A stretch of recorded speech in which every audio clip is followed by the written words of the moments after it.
Teknologi Informasi dan Komunikasi. Baik, langsung saja saya atas nama Firha Atika Bahmid dengan NIM F1D1 21026 akan membahas pada poin pertama, yaitu sejarah perkembangan komputer.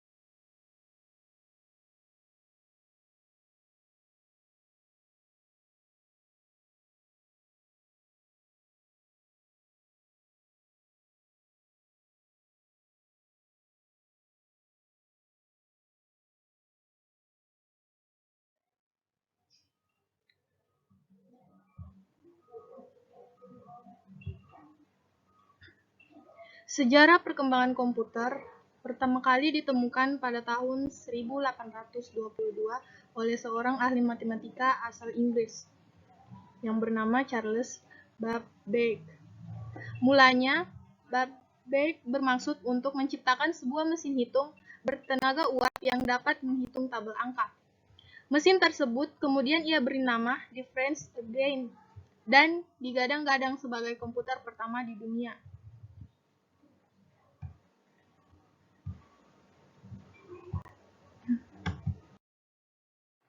Assalamualaikum warahmatullahi wabarakatuh.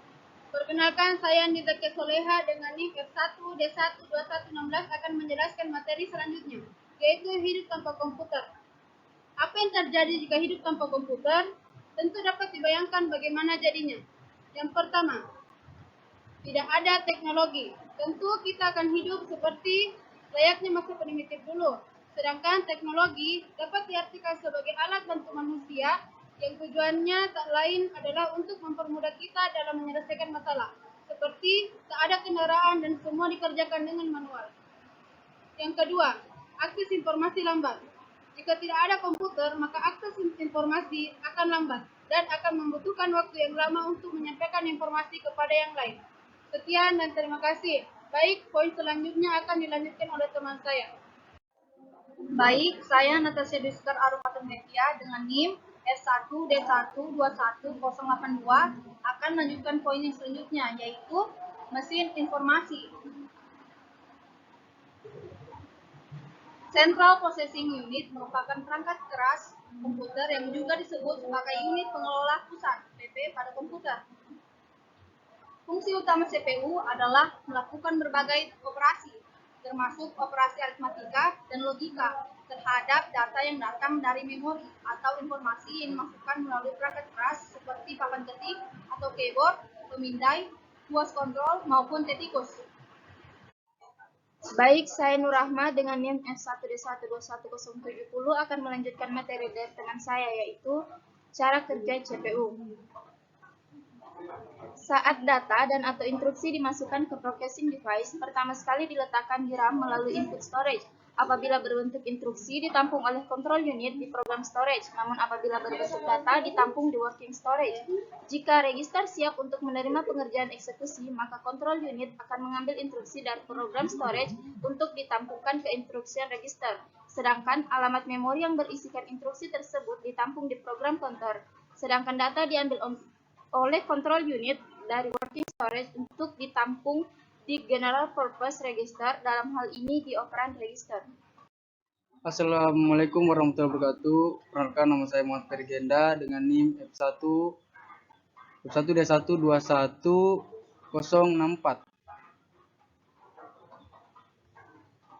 Klasifikasi komputer ada 3, yaitu berdasarkan data yang diolah, berdasarkan kegunaannya, dan berdasarkan skala kemampuannya.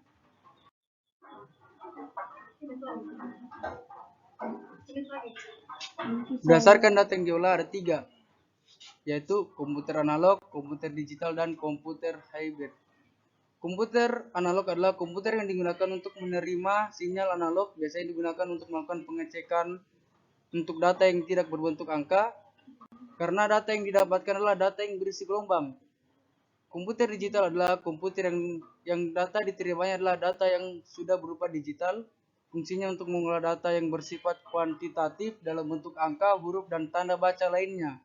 Komputer hybrid adalah komputer yang memiliki kemampuan dari komputer analog dan dari komputer digital dan komputer analog. Komputer jenis ini diperuntukkan untuk data yang sifatnya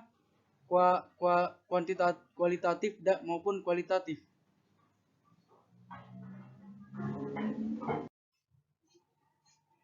Saya Nur Fadila dengan NIM F1D12108 akan melanjutkan materi yang terjelaskan oleh Ferdi Genda tentang klasifikasi komputer. Yaitu poin kedua berdasarkan kegunaannya. Terbagi menjadi dua, yaitu special purpose komputer. Komputer yang ini digunakan untuk keperluan khusus. Komputer ini dirancang hanya untuk menyelesaikan suatu masalah tertentu. Yang kedua, general purpose komputer. Komputer yang dibuat untuk keperluan secara umum, sehingga komputer tersebut dapat digunakan untuk berbagai macam pekerjaan sesuai dengan kemampuan dari usernya. Di poin ketiga terdapat berdasarkan skala kemampuannya, terbagi menjadi tiga, yaitu small scale komputer. Komputer yang memiliki kemampuan proses dalam jumlah kecil. Yang kedua, medium scale komputer, yaitu komputer dalam kategori ini adalah komputer yang mini yang biasanya melayani penggunanya pada dumb terminal. Yang ketiga, large scale komputer. Komputer yang termasuk kategori komputer mainframe pada mesin tersebut dapat diakses beramai-ramai dan sudah dilengkapi dengan perangkat dan software yang lengkap. Itulah materi tentang klasifikasi komputer dan akan dilanjutkan oleh teman saya. Baik, nama saya Muhammad Zalif Abdullah, NIM F1D1211006. Saya akan menjelaskan tentang revolusi internet. Berawal pada tahun 1957 melalui Advanced Research Project atau yang disingkat dengan ARPA, Amerika Komunikasi Terintegrasi yang saling menghubungkan komunitas sains dan keperluan militer. Hal ini terlatar belakangi oleh terjadinya perang dingin antara Amerika Serikat dengan Uni Soviet. Terjadi pada tahun 1957 saat Soviet meluncurkan Sputnik.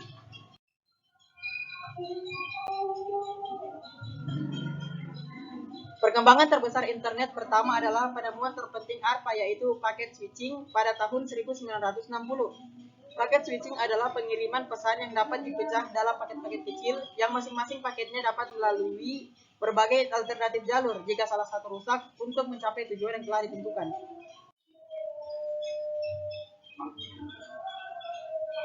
Perkembangan besar internet ketiga adalah terbangunnya aplikasi World Wide Web pada tahun 1990 oleh Tim Berners-Lee. www membuat penggunaan dapat saling berbagi bermacam-macam aplikasi dan konten, serta saling mengaitkan materi-materi yang tersebar di internet. Demikian yang dapat kami sampaikan, lebih dan kurangnya mohon dimaafkan. Billahi taufiq wal hidayah. Wassalamualaikum warahmatullahi wabarakatuh.